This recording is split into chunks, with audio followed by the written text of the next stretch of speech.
Let's begin. My name is Jack. I'm a senior software engineer at Epic. I work in the tech DevRel team. Basically, we talk to, my job is to try to help people using Unreal Engine, full stop.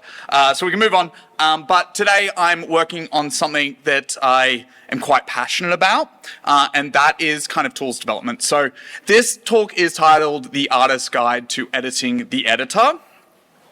I'm going to admit something. My background is actually programming. And so there's a few traps in here, I would say. But ultimately, what I'm trying to do here is I'm trying to promote better collaboration. This is all about collaboration, and these titles like artist and programmer and blah, blah, blah. I think it's about promoting the ecosystem so we're all getting what we want in a more collaborative way. So a little forward there. So let's start with the why. We'll stick with the why a little bit longer. So why should you edit your editor? Why should you change your experience? Well, firstly, the fun reason is because you can, and you could leave it there. But my point here is that ultimately, you know, developing tools used to be something exclusive for people who could modify the engine, programmers, things like this. The philosophy, I would say, from Epic's team is, from our engineering team, is that we've only seen benefits by democratizing these tools and giving people the pipelines that they want. And how do you know, and so that's been huge, and that's been the philosophy. So the idea is that you should be able to get to what you want relatively quickly and with a lot of speed, as long as you know the tools are there. The next thing is there's always this, like, automation is obviously really, really powerful in our workflows. It means that we can focus on being creative. That's the best thing, right? But there's always this argument when it comes to automation or tools dev. Is the tool going to take longer than the problem it's going to solve? And like, you have to ask that question. That's an equation. Well, you need to be well equipped to answer that. So the philosophy I want you to take on when thinking about the tools that I'm going to show you today and all the things is, oh, that's in my tool belt. I can change that equation and get there faster, exploiting technology that's already been developed, okay? So think about it like that. And the final thing is that I actually think in the game environment team, in the development team environment, maybe talking, even though we're talking today, is not the best form of communication, right? Especially when it comes to workflow, okay? So if you're an artist, you might have had an experience where you go to a programmer and you're like, I need to do this and this and this, and it should work like this. And that programmer will hand you back a tool, and it's not really quite what you wanted because you weren't playing with it and they didn't really understand what you were doing. And you're like, okay, can we make these changes? And they're like, no, I have this Jira and I'm already moved on, and that's it. There's no iteration. And nothing is good without iteration, right?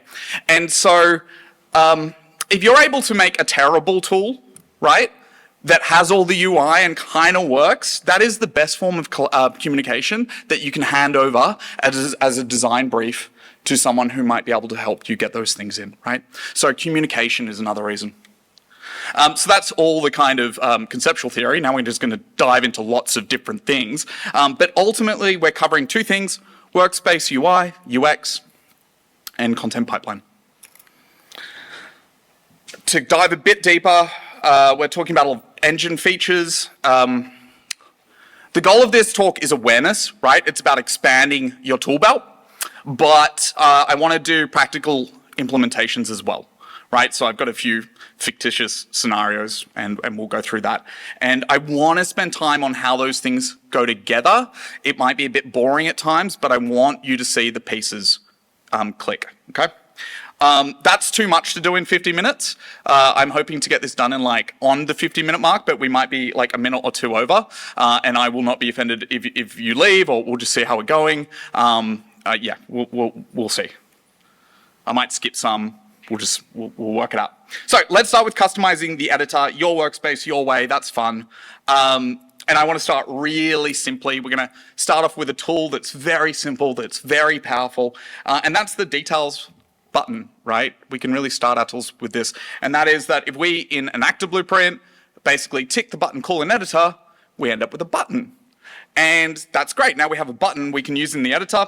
And this can be really useful as working with or replacing scripts we might do on a construction script, right? So in this case, I've got a spline mesh. It's not a spline mesh, it's iterative meshes being spawned. But either way, Maybe I'm doing something that's very performance intensive. Maybe I want to preview mesh, and then I click the button and it like commits. All of these things I can do with one checkbox. This is good because it's easy to implement, a lot of power. But the next big thing when it comes to tooling is obviously editor utility widgets. And these empower you to make your own dashes constructed in UMG. So obviously UMG is very user-friendly because it is what you see is what you get editor. This tool here was made by Andy Blondin, and it's some camera tools to help with motion designers. You can see that it's all constructed in UMG and does what he needs to get his job done, right? I'm not going to go through everything, there's too many, so the next section of this talk is me pointing out my favorite widgets and talking about why they're so cool.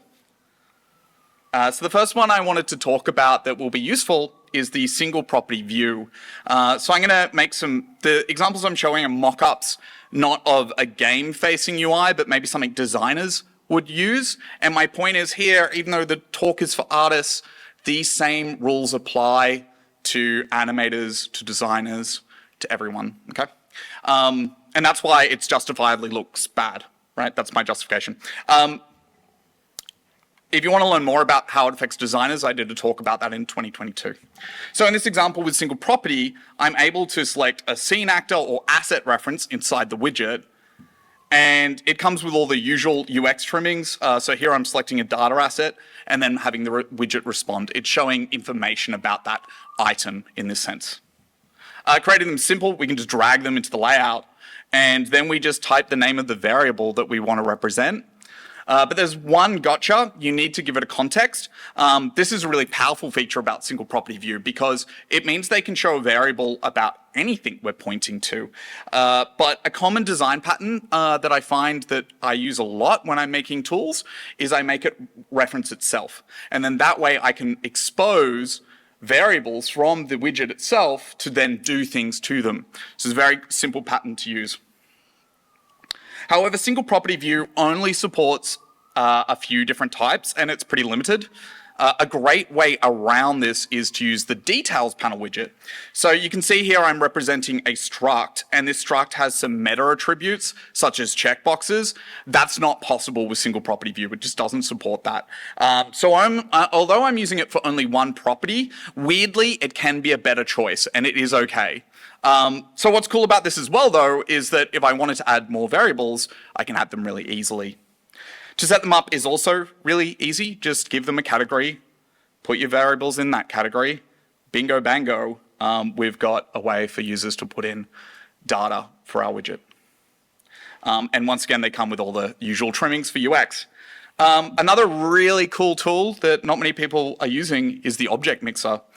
So it's kind of a parent of Light Mixer if you've used that tool. And it allows us to set up filters and then create a list of actors in our scene and display properties that are exposed to them, right? So in this case, I'm using it to drive fog volumes. And this is a great feature example because I can group actors together. So in this case, I've got like categories, foreground, midground, background, fog, right? But it's great because I can edit values together or individually. So it's a way to really quickly get a feel of a scene and change the way I'm working in that regard. And we can add them directly into editor utility widgets, which means we can also expand their functionality very simply. You can also access them from Light Mixer tool, which is like, if you don't want to do that, you can do that. To get them working, you just provide a filter class from Object Mixer. In this case, I've made one for fog, and doing that is as simple as setting up one from the miscellaneous tab. You can also create your own viewports within widgets, and this can be really useful to create alternate views of your map, for instance, like a top-down view, or in this case, I'm using it to preview an item mesh, once again for the designer use case. And viewports work like individual worlds. In this case, I'm spawning a mesh that will rotate, and I'm spawning a directional line, and that's it. I'm keeping it very, very simple, okay? And they respond like other widgets. In this case, I've created some buttons over the top, and that lets you do that kind of traditional rotate object kind of thing, but very easy to get functionality set up. But here's a more complex example by Ryan Brooks. and it's to do with the landmass toolset. And what you're looking at here is literally painting in mountains. And so this is a really good example of where a viewport might be great, because we need another view of our world. And so you've got your landscape in there and nothing else, and you're able to draw these sort of splines in, and then we're responding and we're literally shaping our world, which is so cool. So editor utilities come with a bit of cognitive overhead. And sometimes all we want is a simple and easy to use set of buttons. And this is where user toolbox plugins come in. They've been experimental since 5.2. They're a great way of providing features to artists. This example, I've rebuilt Andy Blondin's camera tool, and then I gave it back to him, like, hey, I made it sexy. It's actually really great for that kind of application. Creating them is really fast and flexible. It's as simple as dragging tasks into categories. We assign like icons, names, and importantly, specific parameters for functions. So if you want to get technical, you can have sort of your lens update and then put in all your different lenses and have them as little different icons. We can access it from going Windows User Toolbox. And our User Toolbox can be displayed in heaps of ways. You can make your own, or you can use the built-in ones. Like here's a horizontal one. And I would say, okay, yeah, you can make your own, but literally, I feel like every single one you could ever use is kind of already been built, so it's good. Lots of customization. They also have a pull-out tab available in the viewport, so you can do that with this checkbox. It's got a few different flavors, but let me give you a sense of that. This is my favorite way to work with them, to be honest, is with the dock. I find it's just the cleanest. But you can also have them come up from the bottom of the screen like a content drawer as well. And providing your icons is really easy with the icon tracker tool, which is part of this. I will warn you that there is a quirk when you use this. You'll be like, okay, so basically you need to provide PNG files. The relative path for your PNG files is where your icon tracker asset file is. So what I mean by that, if it's in your plugin folder, then the PNG files is going to be relative to the root directory of the plugin folder. If it's in your project folder, then it's going to be relative to the root directory of your project folder. I had to go through source code to work that out, so now I'm telling you, so you don't have to. And you can make your own tasks in Blueprint and C++. And so here's how we make a Blueprint command. We just override the command function and we put whatever we want in there, right? Very simple. From there, we want to give it a few parameters up here. So we can specify the default look, the class category, the name, the icon, all those nice aesthetic things. But one really powerful feature of this tool is that you can set up hotkeys. And this means that we can assign actions or logic to hotkeys in the editor really easily. And so a good use of that is I've tied Control F to an autofocus task that I've made. Basically, it's firing a ray into the scene and then finds the distance and sets the autofocus. Or if I've got an object selected, it'll focus on that, right? But why would I do that? Well, when you're moving a camera around, you often don't want to have to go break your flow, go into your details panel, find your focus, blah, blah, blah. It's like a horrible experience. So I can quickly make a tool that I never have to do that again. That's the philosophy that I think you should take on. Okay, another feature when it comes to customizing the editor. Have you ever wanted to add your own buttons anywhere in the editor through Blueprint? Well, you can very much do this with Blueprint with utility toolbars. They are a bit clunky to set up, but once you have them working, they work really well. So I want to walk you through it. All you need to do is you create a new editor utility, and then you select Edit Utility Tool menu, which makes sense. From there, we just need to copy a reference to where we want to inject our button. So we actually have an editor mode called menu editing, and it will place all these little cogs all over your UI. And the cool thing about these cogs is that they will appear everywhere. So you have heaps of options, and wherever you see a cog is a place you can inject your button, okay? And if you don't see this option in your project, you may need to add a bool to your default engine per project user settings.ini. Instead, from now on, instead of saying that file name, I'm going to say the config one there because it's too much. But once you have that, you have this option here, and from there, you can copy this reference and you just insert it into the menu section of our new blueprint. We're going to need a way to run it, so we can just add this command into our run. And then when we run the editor, we will notice we get a little cog. That's a bit confusing because we've already got all those cogs, so we need to give it an icon. In terms of finding slate icons, there's a few different ways to do it. This tool is awesome. It's from the community, and it will just give you an option to search. I highly recommend it. So you can just search for actions. It'll show the icon. I get its names, and then I can copy them across. And now I have a nice little icon. That's going to be the easiest way to go through that. And now we have a camera icon, and we're done, right? We can run it, and hooray, everyone, we made a button, which is not that exciting when the outcome is that, but you know, you can do a lot with this. If you want to automate the running of widgets to have your dashes open, that's actually relatively simple. You can set them in the default startup objects in your default engine, INI, as you can see here. And it's really as simple as that. And now your team, you know, because that will be pushed to source control. So that will, sorry, that's your user settings, but there are other ways to get it at a project level. Speaking of project level versus source control sharing, color picker. Color picker's great. Picks colors. I need to apologize to every art director in this room because they're like, here are the game's colors. I've spent a long time on them. Here is the art Bible. You'll see the specific hex values. And I'm like, red, blue, cyan, you know, and you know, often when we're prototyping, it's like that. But the color picker actually has modes in it that we can create themes and palettes. And within each theme, we can have multiple palettes. So we can store all of this. So programmers like me are like, oh, one button, boom, and we get the exact right color. The problem with this setup that a lot of people don't know about is that how do you share that? And so that's relatively simple. All you need to do is copy these values from your saved config directory to your shared config directory as seen there. So it's a good little tip for sharing color.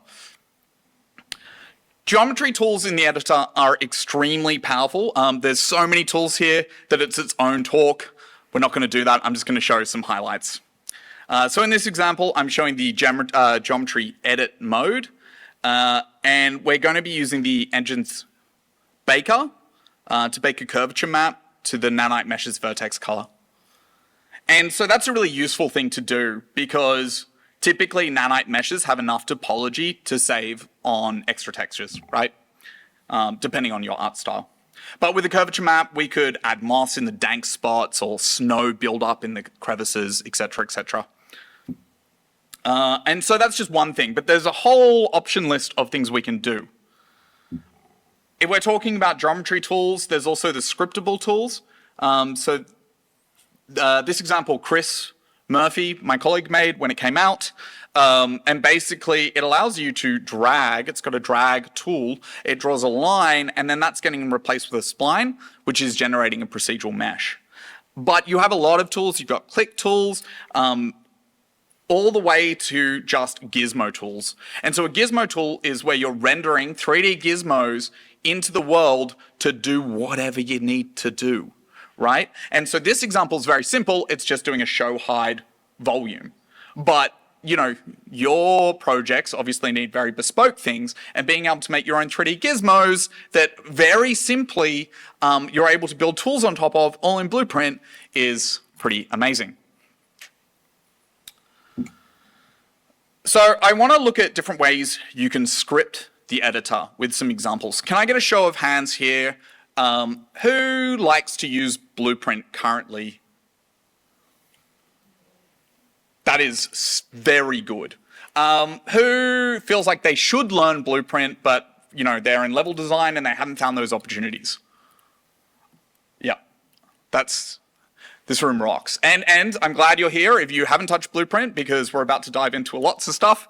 And the goal isn't to scare you, hopefully, it's to inspire you, okay? So in this example, I'm going to point out that this rock, it doesn't have any UVs. And in this project, that was very intentional. but this rock told me that it felt like it was missing out on UVs. It wanted to know what that was like. So I'm going to set up a script to auto UV this rock. So I'm going to make an asset action utility, and then I'm going to set a supported class to filter what classes, what object types can I apply this action. And then we're going to make sure, so that way when I right click, say a texture, I can't do a mesh action on it, right? And then I'm going to use, write some code. That's how fast I code. No video editing, just like, you know, no tricks, I promise. I know that was fast. The intent is not to bore you with code. I will go back over some interesting things. And now we have UVs, magic, right? So I do want to spend some time on the code. I'm going to do this in an editor function library, and we're going to make an auto UV function. That way we can use it in all other areas. And the reason I want to show you this code snippet is so you get an idea of how to use the procedural geometry tools. Once you learn that, you can use all of them, essentially, right? So first, we're going to create a dynamic mesh pool. I like to think about this like a meta world where we can place meshes and manipulate them, because otherwise the geometry tools need a mesh in the level that we're sculpting and doing things. But in scripting, there is no level, right? So this procedural mesh pool is like the meta kind of mesh manipulation world. From there, we're going to create a dynamic mesh instance, and then we're going to copy the static meshes geometry that we're looking at into that procedural mesh. The doppelganger has been formed. From there, we're going to run a function called the patch builder mesh UV tool. We're going to expose its options to the function. Once we're done, we need to copy that doppelganger, the procedural meshes data, back into the static mesh we were looking at. We're going to save it. We're going to return that mesh to the pool. That is destroying the world, freeing it from memory and saying, we're done with you, and we're good to go. And so this pattern is something you'll do anytime you're kind of using those geometry tools, right? So now you know that, you can do other things.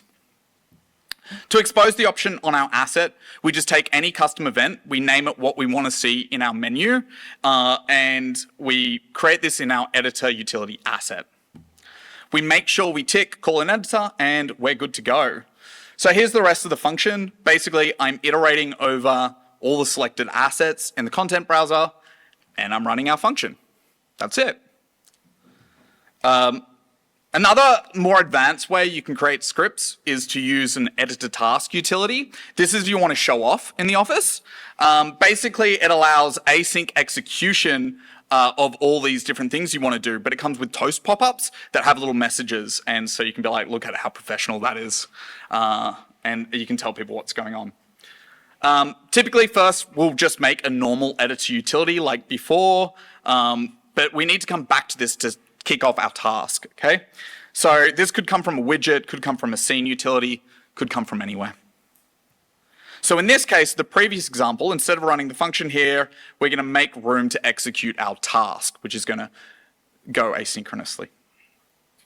To create a new task, we can just create a new editor utility, and then we select the editor utility task as the type. We begin executing it. This is how we actually do the thing on the task. So here we're setting the toast notification. I'm saying, hey, we're updating this mesh. And here we're running our function. And here I'm exposing static mesh as a expose on spawn variable. This will just make it easier to use, and I'll come back to that. That's a neat trick that you can use. And then I'm telling it it's done. So it's great that I get to tell it it's done, because that means it supports things like RESTful API calls, or maybe we've got a very heavy task that's going to take a while. We're telling it when it's done, and that will update the toast. To kick it off, we just need to construct it, and that's where that expose on spawns come in. I'm able to plug in the static mesh as a parameter, and then I register and execute it on our editor utility subsystem. Now, I'm not expecting anyone to remember any of this, okay? So if you're looking at this and you're like, Jack, what are you doing? No, I just want you to see it, let it flow over you, and understand that there's all these nodes out there. There's not many of them, and there is documentation, okay? Well, as I said, it's about awareness. So this is working. Another thing you can do is you can sort of pass every asset into your task and then have it sort of update the names one by one. If you want to do something else as one task that's batching commands, is another way to work with them that's pretty common. If you are scripting the editor, something that is very easy and very powerful, and something therefore you should do, is make sure you're putting your scripts into transactions. This will put it in Unreal's undo history, and is essential if you want to work with something like multi-user. Basically, this is how easy it is. We say when a transaction starts, we give it a context being like, I'm doing this. Every time we modify an item, we say this object is part of a transaction. It's going to mark it as dirty in the editor. And then we're done, we say the transaction is done, okay?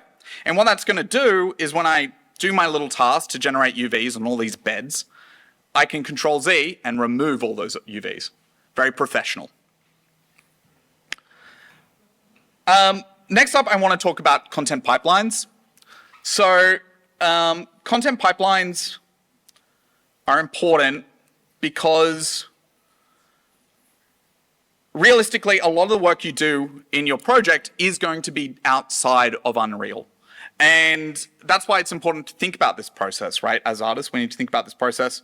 Ideally, a strong import pipeline should be able to enforce standards, minimize repetitive tasks, make onboarding easier, allow you to re-import mass data, and work non-destructively and predictably, okay?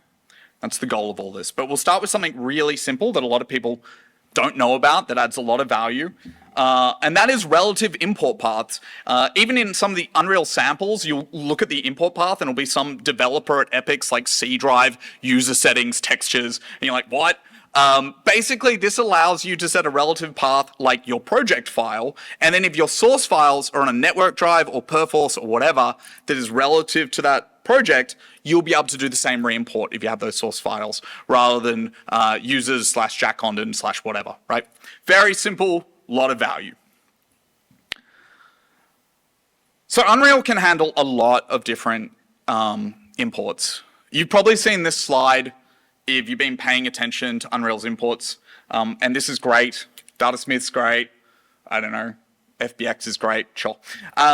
We do all that, but this has changed for the better with Interchange. And so what makes Interchange different? Well, firstly, it aims to be file format agnostic, which means the system can scale to work with any file format.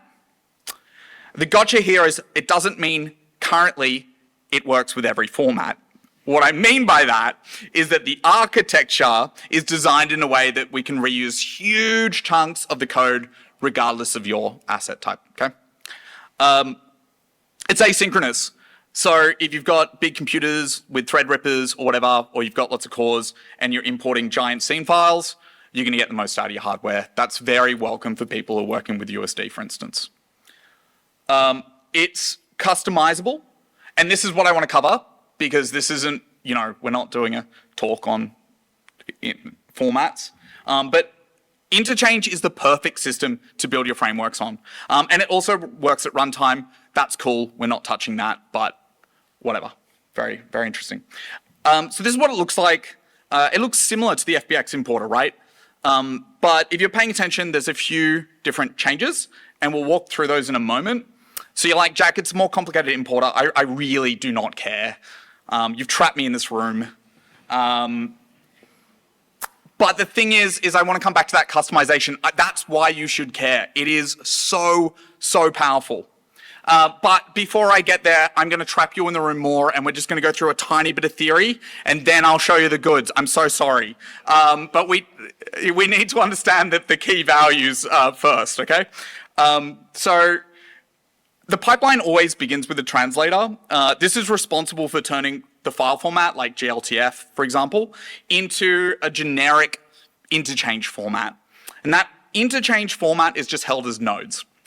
Node could be anything. It could be a texture, it could be a material attribute. It's all the information that makes up what we're looking at, right? These nodes get fed into pipeline stacks. I'm so sorry for the amount of times I'm about to say pipeline. These are customizable, but they're initially set up in a way that kind of makes sense. You know, you've got assets, scenes, materials, textures. You can add more and make it very specific as well. So what about a certain asset type, something like that. Now each pipeline stack is just an ordered array of pipelines, and each pipeline is responsible for doing something to a node. It's worth noting though that a pipeline can have other pipelines in it. So for example, the generic asset pipeline has a texture pipe and a material pipe, because that kind of is what an asset is, right? The main thing these pipelines are probably going to do though is they're going to create factories. Now factories are responsible for creating our U assets. It's worth noting though, these factories are actually just nodes. And then that means that pipelines can actually manipulate the factories before they execute. Now if that flew over your head, don't worry, that's cool. We're going to show you some examples of this, what this means and what you can do with it. Let's look at it in context to our actual import menu. Here we've got a pipeline stack, so that's what we'd like to do on import. Here you've got individual pipelines in your pipeline stack. And here you've got individual options for each pipeline. So you can add a lot of customization at this layer. Enough theory, we've done it. Well done everyone. Let's do some really fun stuff. So one of the things that's really overwhelming for onboarding can be something as simple as something you look at every day, which is like maybe importing something with all of its options. With Interchange, an easy win is we can set up default options for a certain asset type, right? And we can change those options depending on what we're looking at, foliage, a character, whatever. The other thing you can do as of 5.4 is create the basic layout, which is another set of visibility for your like most basic import, but then have the advanced one if you need to get fancy. So this is an example of importing a mesh, but I'm only exposing what parent material you would like to set, right? And there's nothing else to worry about. Let's look at our Interchange project settings to see how customizable it is. So here you can see all the different pipeline stacks. If we dive into one, we see each pipeline that will be executed in a pipeline stack. So this one here is the default asset pipeline, just creates factories. But note each pipeline stack can have per translator options. So if we are using a specific translator like GLTF, we can use a different pipeline stack. So maybe apply materials that are actually better representing GLTF, right? And there it is, pointing it out. Thank you, slide. So let's talk about building your own. You've got lots of options. You can use Blueprint, C++, Python, and here's where you can have a lot of fun. So we can make our own pipelines to add to pipeline stacks. I'm just gonna bash out some code using a magical power known as video editing. It's not so important that you see how I program this, but essentially I'm making a check that makes sure sRGB is ticked on things called base color. If they're not, then I will turn it on. This is something Unreal does extremely well. It's a bit fictitious, but it's the most simple thing that I could think of to show you. And it works kind of like that. Now, importantly, I've made a Boolean that will display to the user so they can turn this feature on or off, right? And I want to show you how we expose parameters. I add this to all my pipeline stacks that need to work with textures. That's all of them because it's a texture, right? So Interchange provides a ton of hooks to manipulate nodes within the asset import process. So you can manipulate it at heaps of different phases. The easiest to use, and the one that I want to encourage, if you're going to take anything from this talk from Interchange for artists, is to use post factory. This means you're doing something after your asset exists in the editor. Okay, so you can add follow-up scripts. So here we're going to check our user exposed bool, and if it's true, we'll just run that sRGB function, and we're good to go. So notice with this function we have a reference to our U asset that was created. It's very easy to use. I could be like created, delete it, and just be all over. In this example, I want to show you that you can connect geometry tooling we learned about earlier into Interchange pipelines. So let's take this perfectly UV'd camera and break it with a new set of UVs that are going to make it look awful.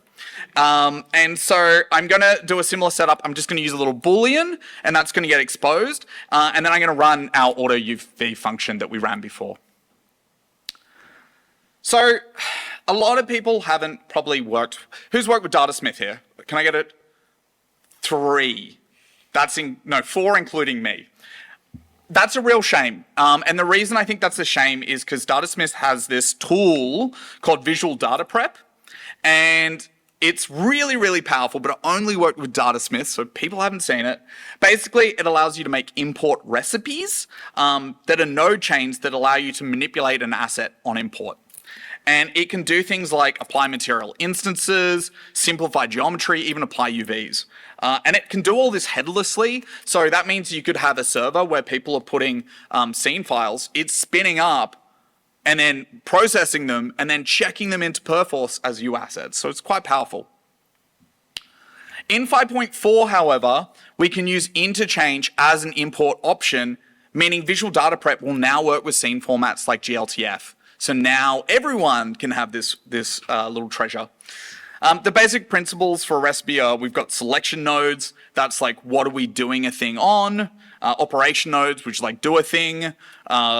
Selection transform nodes.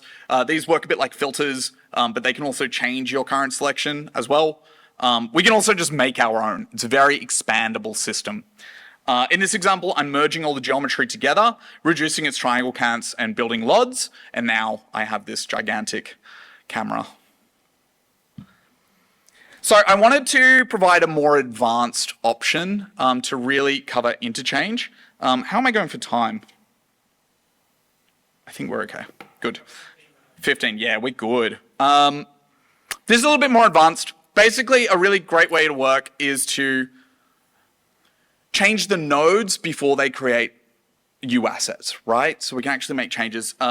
In this case study, I want to look at GLTF because the GLTF pipeline is doing something that you will probably like to do in your studio. And what it's doing is it's taking the materials, changing them for very specific material parents, and then plugging values in.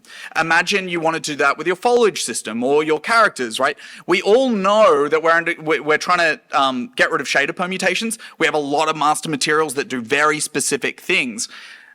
That can be really shit for onboarding. So we can make that easier than we should. So that's why this is a good case study. So this first thing, the first one creates the factories.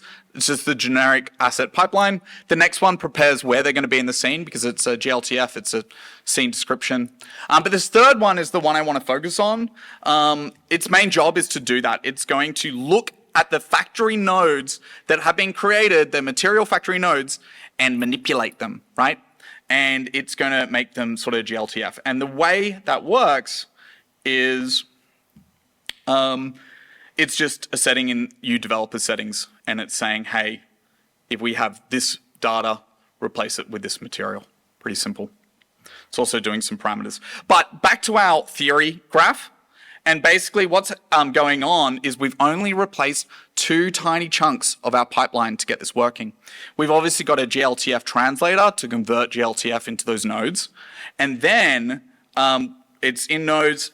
Then we're going through our asset pipe, which creates our factories. Our factories haven't fired yet, but they're ready to create our U assets. And then we run it through this final bit, this GLTF pipe. It's going to iterate over the factory nodes and change them. So we're not doing much work. And finally, we create our U assets. So it's a very efficient way of working. That's the power of the Interchange framework.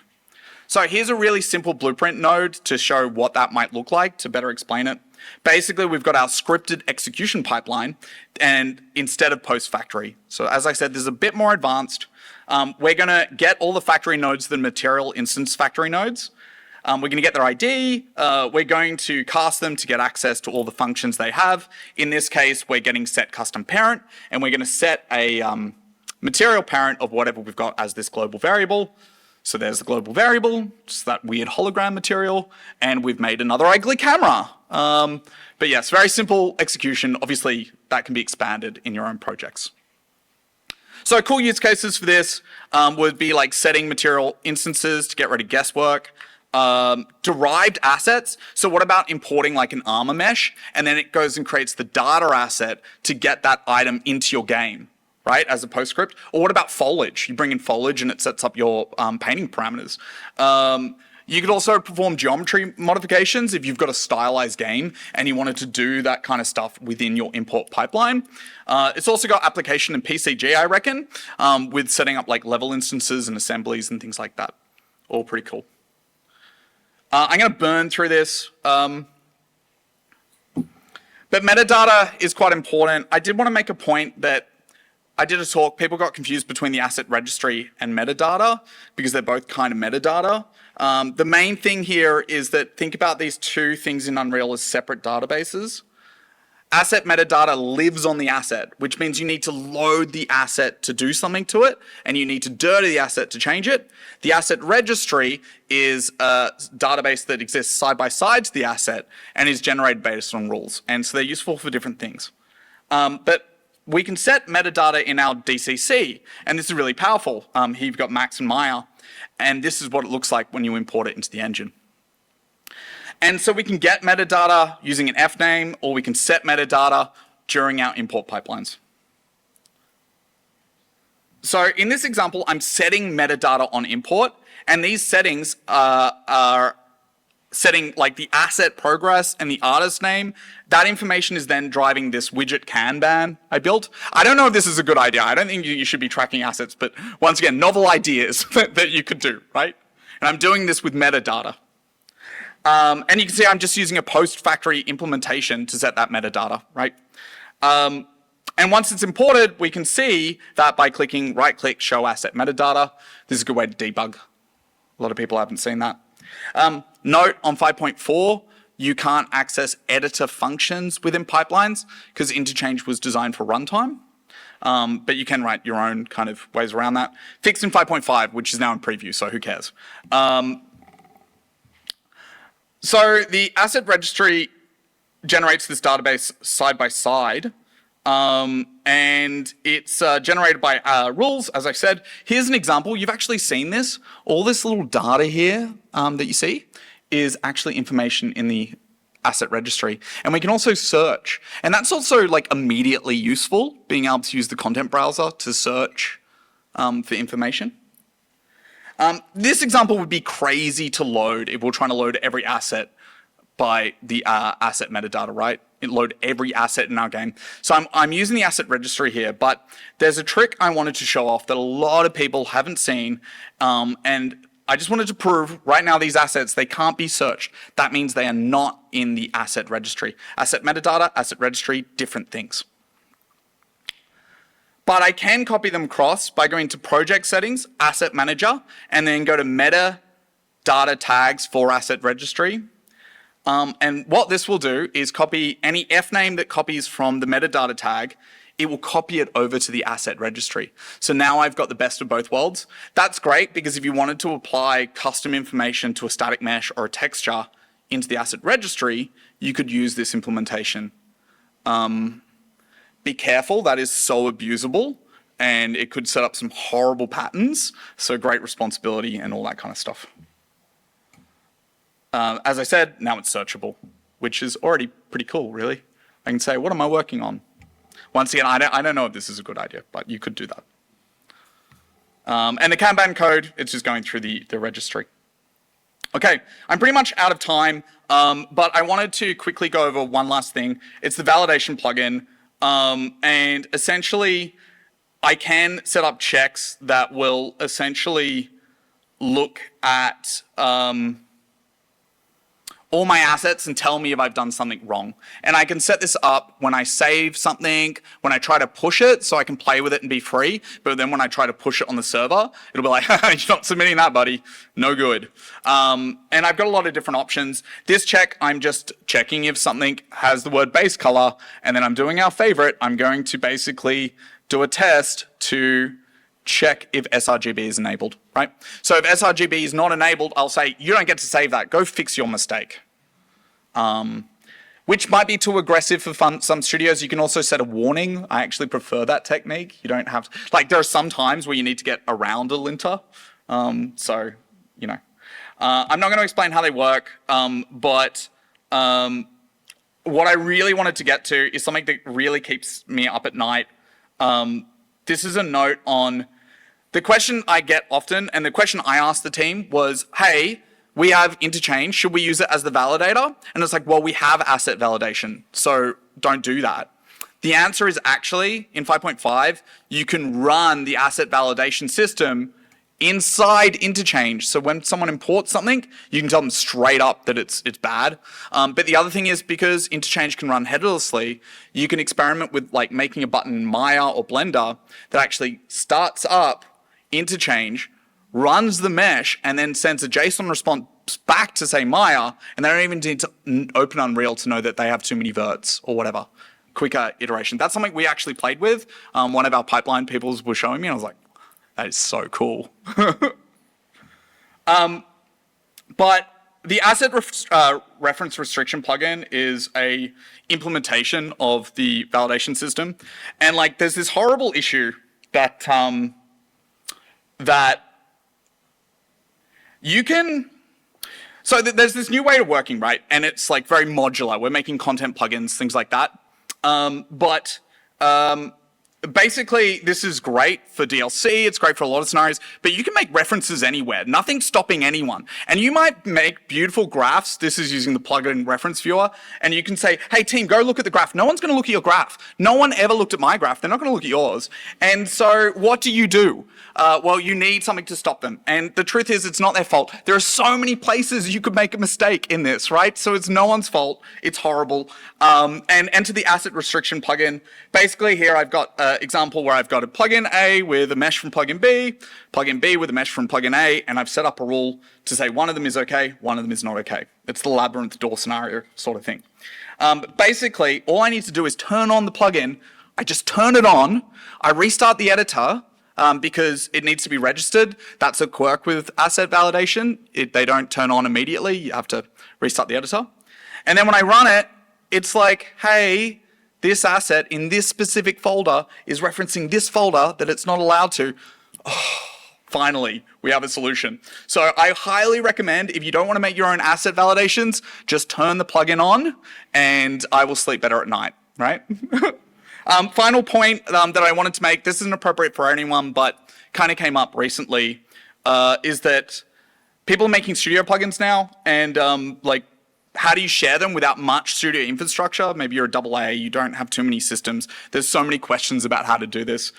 You can actually add in additional plugin directories relative to your project folder.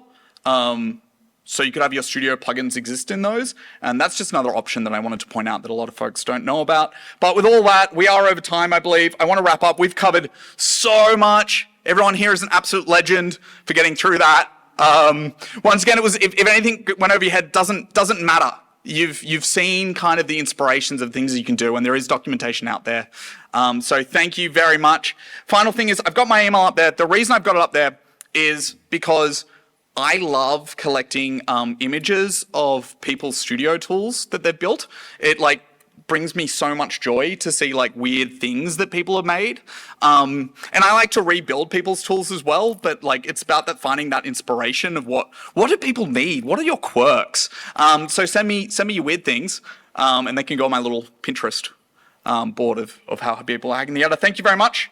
That's it.